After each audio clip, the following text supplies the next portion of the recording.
नमस्कार मित्रांनो, तुमच्यासाठी जबरदस्त जॉब वॅकन्सी घेऊन आलेलो आहे। महाराष्ट्र गृहनिर्माण व क्षेत्र विकास प्राधिकरण म्हणजेच म्हाडामार्फत आजची वॅकन्सी जी आहे निघालेली आहे।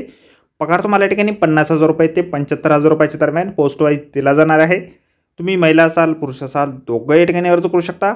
अर्ज करण्यासाठी तुम्हाला कुठल्याही प्रकारची फीस पेमेंट या ठिकाणी करायची नाही। परीक्षा देखील तुमच्या या ठिकाणी होणार नाही। अर्ज करण्याची शेवटची तारीख 12 जानेवारी 2025 पर्यंतची या ठिकाणी आहे। अधिक माहिती जी आहे या ठिकाणी कुठल्या पदांसाठी वॅकन्सी आहे, शैक्षणिक अर्हता तुमची काय लागणार आहे, वयमर्यादा काय लागणार आहे, त्याचबरोबर अर्ज तुम्हाला या ठिकाणी कशा प्रकारे करायचा आहे, त्याचबरोबर या ठिकाणी तुमची इतर अर्हता काय आवश्यक असणार आहे या संदर्भातील सविस्तर माहिती जी आहे आपण आजच्या व्हिडिओमध्ये बघणार आहोत। तर व्हिडिओ शेवटपर्यंत नक्कीच बघा।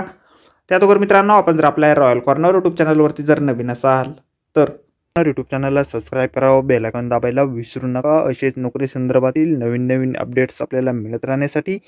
तर सुरू करूया मित्रांनो आजचा व्हिडिओ। तर मित्रांनो, आपण आलेलो आहे नाशिक गृहनिर्माण व क्षेत्र विकास मंडळ नाशिक यांच्या मार्फत जे ऑफिशियल नोटिफिकेशन निघालेलं आहे महाराष्ट्र गृहनिर्माण व क्षेत्र विकास प्राधिकरण प्रादेशिक घटक यांच्यासाठी, त्यावरती आपण आलेलो आहे। तर स्टेप बाय स्टेप सर्व काही माहिती आपण या ठिकाणी बघणार आहोत। तर मित्रांनो, या ठिकाणी सगळ्यात पहिली जी वॅकन्सी आहे स्थापत्य अभियंता या पदासाठी निघालेली आहे। एक वॅकन्सी या पदासाठी आहे। शैक्षणिक अर्हता जी आहे या पदासाठी तुमच्याकडे पदवी असेल किंवा पदव्युत्तर पदवी असेल स्थापत्य अभियंता या ट्रेडमध्ये, तर या ठिकाणी तुम्ही अर्ज करू शकता। स्थापत्य अभियंत्यास बांधकाम डिझाईन आणि पर्यवेक्षक क्षेत्रातील किमान 3 वर्षाचा अनुभव या ठिकाणी असल्यास प्राधान्य तुम्हाला दिलं जाईल।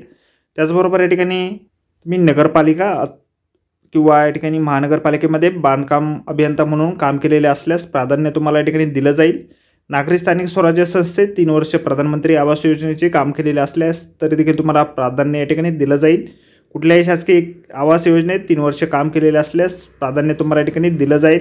त्यानंतर पुढील वॅकन्सी ठिकाणी आहे MIS स्पेशलिस्ट या पदासाठी।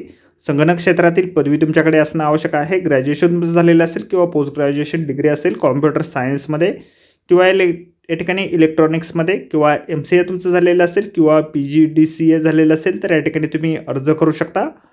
तुमच्याकडे या ठिकाणी नागरिक स्थानिक स्वराज्य संस्थेचा 3 वर्ष प्रधानमंत्री आवास योजनेचा अनुभव असल्यास किंवा 3 वर्ष कुठल्याही शासकीय आवास योजनेत काम केलेले असल्यास प्राधान्य तुम्हाला या ठिकाणी दिलं जाईल। त्याचबरोबर MIS स्पेशलिस्ट करता महानगरपालिका किंवा नगरपालिका अथवा म्हाडाच्या MIS कामाचा अनुभव असल्यास तरी देखील तुम्हाला प्राधान्य या ठिकाणी दिलं जाईल। या ठिकाणी तुम्हाला वेतनमान जे आहे, तुम्ही जर पदवीधारक या ठिकाणी असाल तर तुम्हाला 50,000 रुपये इतके वेतन दिलं जाईल। पदव्युत्तर पदवी असल्यास 75,000 रुपये इतके तुम्हाला वेतन जे आहे दिलं जाणार आहे। तर मित्रांनो, ही जी वॅकन्सी आहे 11 महिन्याच्या कालावधीसाठी कॉन्ट्रॅक्ट बेसिसवरती असणार आहे। अर्ज जे आहे त्या ठिकाणी 7 जानेवारी 2025 पासून सुरू झालेले आहेत आणि 15 जानेवारी 2025 पर्यंत 5 वाजेपर्यंत अर्ज तुमचे या ठिकाणी सुरू असणार आहेत। अर्ज जे आहे तुम्हाला म्हाडा कार्यालय गडकरी चौक नाशिक या ठिकाणी तुम्हाला अर्ज सबमिट करायचे आहेत।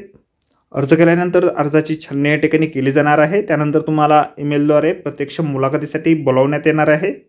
तर इच्छुक उमेदवारांनी नक्कीच या ठिकाणी अर्ज करा। तर आजच्या व्हिडिओमध्ये एवढंच मित्रांनो। व्हिडिओ जर आवडला असेल तर व्हिडिओला लाईक आणि शेअर नक्कीच करा।